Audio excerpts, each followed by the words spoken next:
কাজের দাবিতে কারখানা গেটের সামনে বিক্ষোভে বসলো কাকসার বাঁশকোপা গ্রামের যুবকেরা। তৃণমূল শ্রমিক সংগঠনের ঝান্ডা নিয়ে এদিন বাঁশকোপা এলাকার বেসরকারি ইস্পাত কারখানার সামনে বিক্ষোভে বসে প্রায় 100 জনেরও বেশি যুবক। কারখানার গেটের সামনে ব্যানার পোস্টার হাতে নিয়ে গ্রামের যুবকদের বিক্ষোভের জেরে শ্রমিকেরা কেউ ভেতরে ঢুকতে পারেনি। এদিন খবর পেয়ে ঘটনাস্থলে পৌঁছয় কাকসা থানার পুলিশ। বিক্ষোভকারীদের অভিযোগ, কারখানা কর্তৃপক্ষ বাইরে থেকে শ্রমিক নিয়োগ করছে, অথচ স্থানীয়দের কাজে নেওয়া হচ্ছে না। কারখানা তৈরির সময় গ্রামের মানুষ জমি দিয়েছিলেন, এখন কারখানার দূষণ তারা ভোগ করছেন। স্থানীয় বেকার যুবকদের বঞ্চিত করেছে কারখানা কর্তৃপক্ষ। এই বিষয়ে তারা তৃণমূলের জেলা নেতৃত্বকে জানালে তারাও এই বিষয়ে কারখানা কর্তৃপক্ষের কাছে স্থানীয়দের কাজের দাবি জানালে কারখানা কর্তৃপক্ষ শুধু আশ্বাস দিয়েই যাচ্ছে, কাজের কাজ কিছুই হয়নি।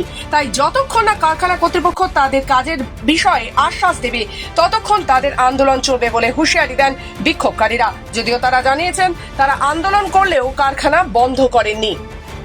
বারবার হচ্ছে, আমাদেরকে বারংবার প্রতিশ্রুতি দেওয়া হচ্ছে, কিন্তু ফল জিরো, কিছু সমাধান হচ্ছে না। তাই আমরা বাধ্য হয়ে আজকে এখানে বসতে বাধ্য হয়েছি। কি চাইছেন আপনি? চাইছি আমাদের গ্রামের ছেলের কাজ হোক। আমাদের ছেলেগুলোকে বসিয়ে রেখেছে, এতদিন ধরে কাজ করেছে, তাদেরকে বসিয়ে রেখেছে, তারা কাজ করুক, সবাইকে কাজে লাগানো হোক আর কারখানা সুষ্ঠুভাবে চলুক, আমরা এটাই কামনা করি।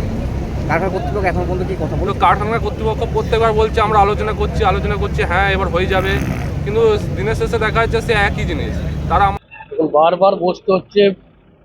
ম্যানেজমেন্ট প্রত্যেক দিন প্রায় বাইরে ইউপি, বিহার, ঝাড়খণ্ড থেকে লোক নিয়ে আসছে, জয়েন করাচ্ছে।